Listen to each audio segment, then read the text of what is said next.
Hello, good evening. This is Shehachalam from Astrological Mysore.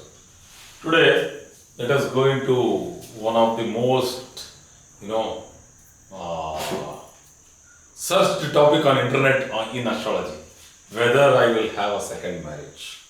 So, this is a yoga which I am talking here is not a great yoga. Nobody wants to have a second marriage until unless he has gone through a hopeless first marriage. So this is a yoga called as the Dwikalatra yoga.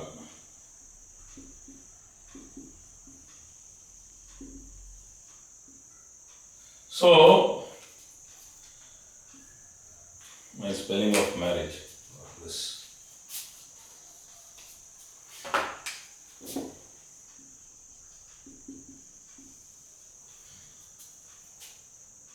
One of my, in one of the books which I had studied earlier, there was a beautiful representation of the word marriage.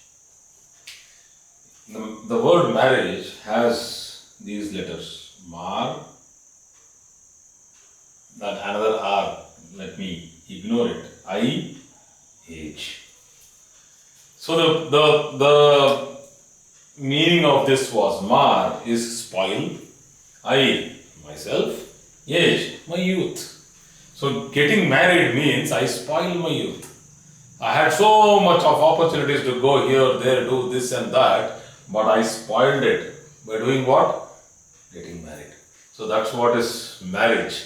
But here it is second marriage. That's it. It's like I had fallen and broken my legs. I know. But still my heart was aching for another fall. So let's go to the astrological perspectives as to why it happens, because this is a very big subject. There are a lot of combinations. I can keep giving you, I'll tell you, thousands of charts with different combinations. All the 1,000 might be different, but a similar pattern is there which actually gives you an indication as to why the second marriage happens, and whether it happens in all the cases, whether it happens because of the same issue, or different situations will prompt second marriage. I am not talking about the divorce here at all. I am not talking about the first marriage which has gone through a divorce. I am not talking whether how the first marriage gets broken. I am not talking about that. I am just discussing here as to what are the combinations which promote or give rise to a second marriage. The second marriage, once again, might be an arranged marriage, as the whole world doesn't go through arranged marriages as we do it in India. We are like, the parents book a date, and that's your first date with the girl or the boy. That still is happening. It's still happening. That they book the girl or the boy, and the boy has to meet the girl, and then the date happens. Imagine it even happens for the second marriage too. I have many charts in which the first marriage was an arranged marriage, it broke down. Even the second marriage was an arranged marriage, and it's fine. God bless. And I even have charts where the first marriage was a love marriage, it broke down. The second marriage was an extraordinary love marriage, from south and north, they again got married and it broke down. And the third marriage happened, that was an arranged marriage. So these things keep, there are so many intricacies, so many complications which might happen.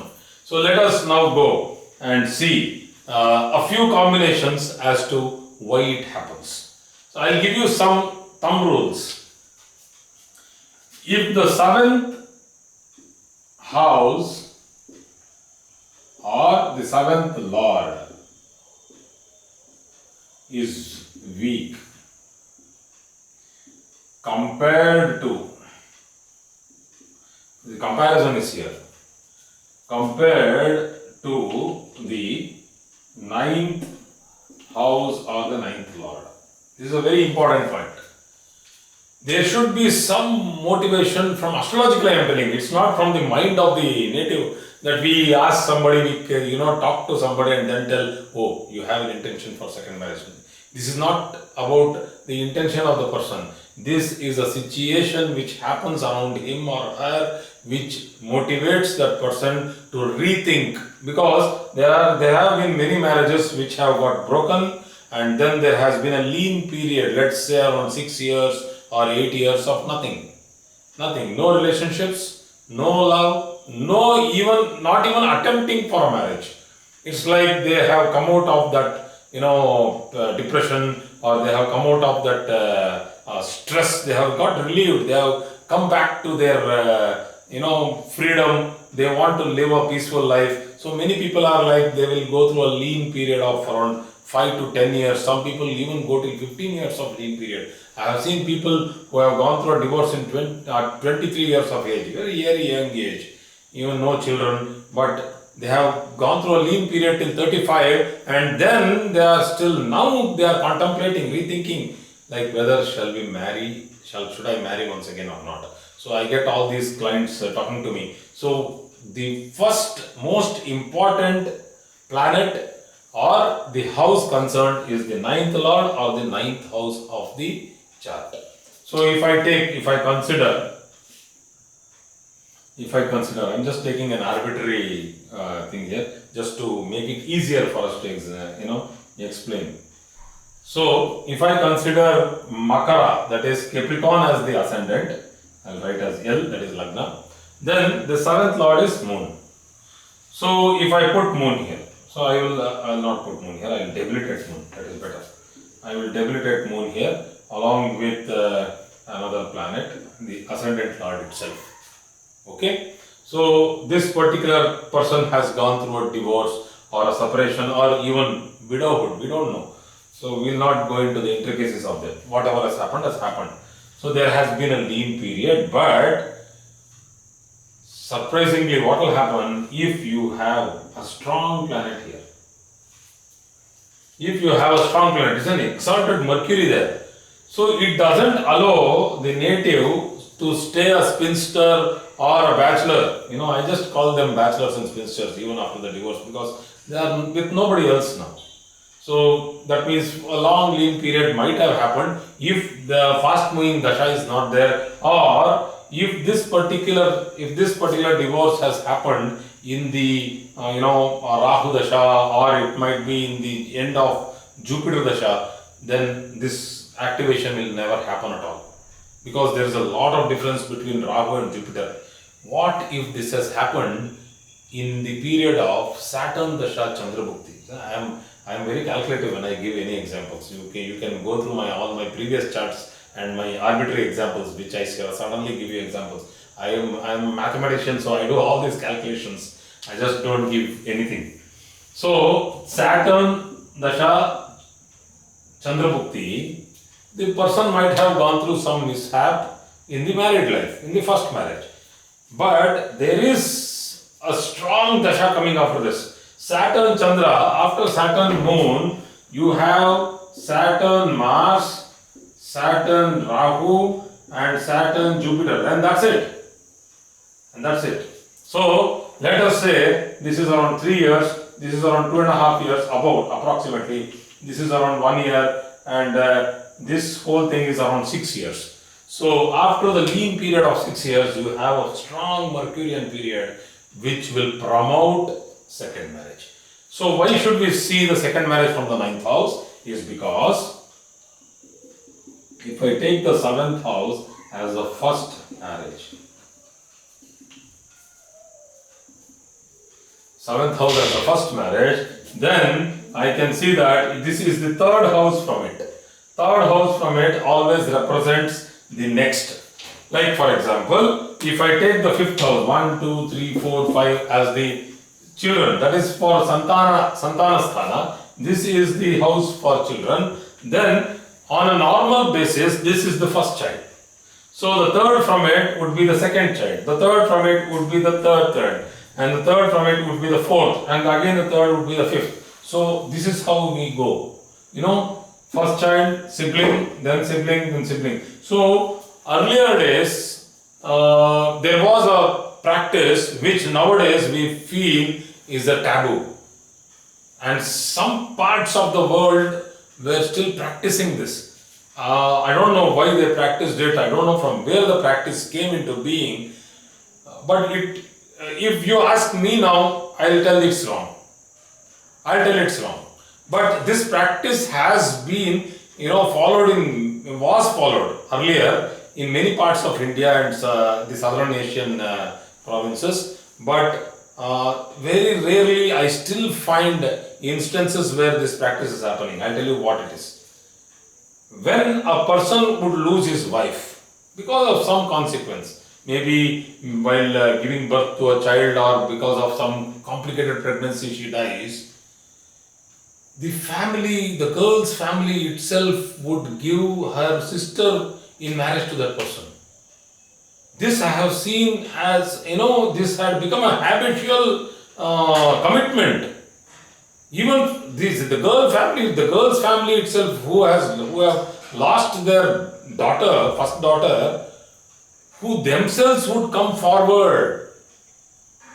The boy's family anyway would take it as a right to demand the sister-in-law as, how can, I don't know why this happened, but this was happening. Just imagine, I'm just talking about recent years where it was still in practice. It was still in practice, and very rarely now also I come through instances where it is happening. It's a very ugly thing to happen because the girl who is coming into the second marriage doesn't have any option. That's a very bad thing to happen. You cannot force anybody in against their will. And this was a very bad thing, and anyway, on a larger basis, this has got eliminated now. It's not there anymore. Very rarely in villages and very remote areas, this is still, this ideology is still there. Though there is still resistance has started, the ideology is still there. But just think of 5,000, 6,000 years ago. They were all in community based, and that is why the sibling of the spouse, the next immediate sibling of the spouse was considered, and astrologically that is how the 9th house has been considered as the second marriage, and the third from the 9th, that is the 11th house, is considered as the third marriage. Once again I am giving you a clarity. I am not talking about multiple marriages here.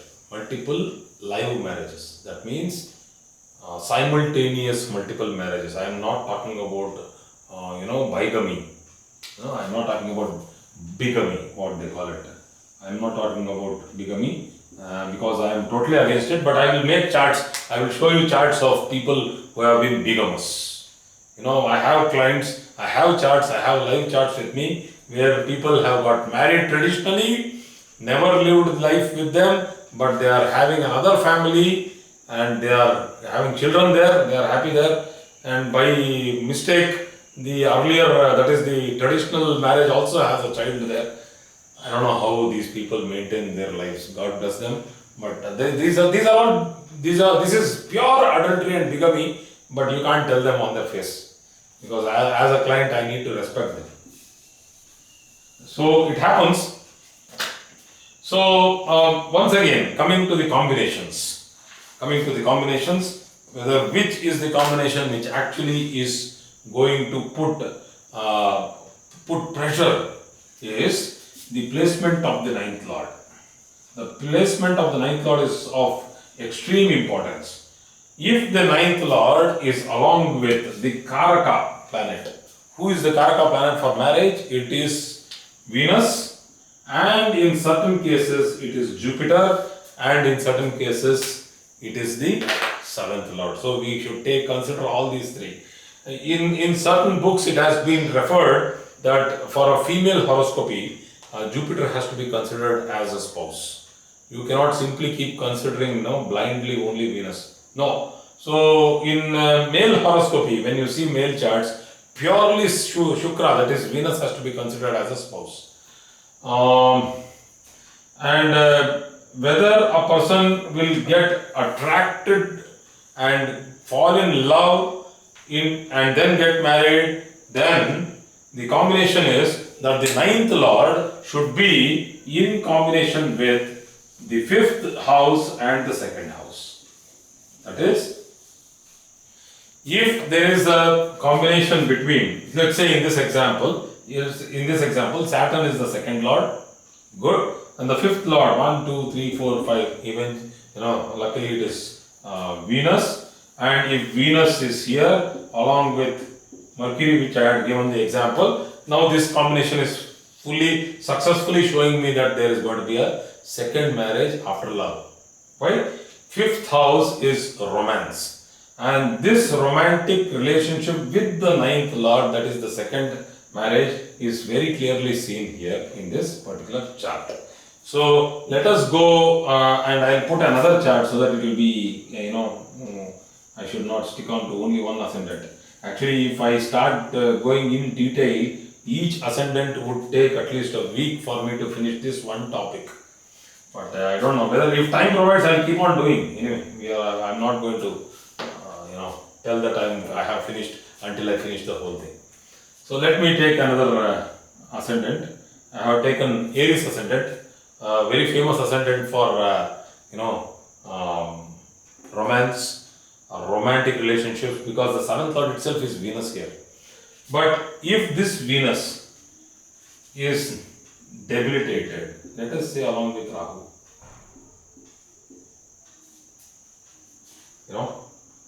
now this Venus has got debilitated along with Rahu, that means the first marriage is shaky, it's not stable, there is a lot of uncertainty here. And then we have a strong Jupiter, or we have a strong Jupiter here. So if the fourth house has Jupiter, or if the ninth house has Jupiter, that is, it is the ninth lord itself, Jupiter itself is the ninth lord, and the fifth lord Sun is strongly posited. Be clear with this. If it has to be a love marriage, if it is not going to be a love marriage and if it is going to be a karmic marriage, then only Jupiter strong is enough. If Jupiter is strong in this chart and it is, either seeing the ninth house, aspecting the ninth house from Leo or from, Aries itself, or from the fifth house, that is in the seventh house, that is whether it is here. If it is aspecting the ninth house also, it is enough that it will give a very strong intention towards having a second marriage. And if Sun is very well placed, then it will be a romantic marriage, more conscious marriage here. It is not a blind love. When Sun becomes the fifth lord, this particular romance will be like subjected to the approval of the native's parents. Like for example, if I put a strong Sun here, I cannot put it there. You know why? I have put Venus and I have made it debilitated. So that means I have to put Sun here. Even an arbitrary example, I can't give some stupid example, placing the planets anywhere I want. 48 degrees from Sun is the limit of Venus. So if I put Sun here, very beautiful combination for Ekaputra Yoga. Ekaputra Yoga, because the Sun is in the fifth house and the fifth lord will give one good offspring. So Jupiter also showing a very good sign here, because from here it aspects the fifth house and it is placed in the ninth house. So this person will go through a stable and a good second marriage which will actually elevate him. So that is, at this time of period, he will go into a good life. So usually in this case, once again, I have done some calculations before giving this. If a person has gone through a divorce in Shukra Dasha Rahu Bhukti, the next coming Dasha of Surya Dasha, which will happen, this person will go in for second marriage. It's very fast. This is a very fast thing to happen. Because after Shukra Rahu, immediate Dasha is Shukra Jupiter, and Shukra Jupiter Sun, the person will get married. Shukra Jupiter Sun. So let's not take this combination here. So I will be doing real case analysis, we will be doing the postmortems, that is, I should not call it as postmortems, we will be doing the, I'll go backwards and take the autobiography of the chart and I will give you the time and events with the dates so that you can also do some analysis and practice, and we can also do some future analysis of charts, and future analysis will take some time, but let us do some understanding of charts. So I think this is enough for today. If time permits, I will repeat this topic for tomorrow, and let's see whether we can go ahead with several other combinations. This is only one thing I have taught you today, that the importance of the ninth house and the ninth lord in second marriage. I have not spoken about the yogas, the combination of planets, which might also give a tendency or a situation might be created for second marriage. So thank you very much for today's class.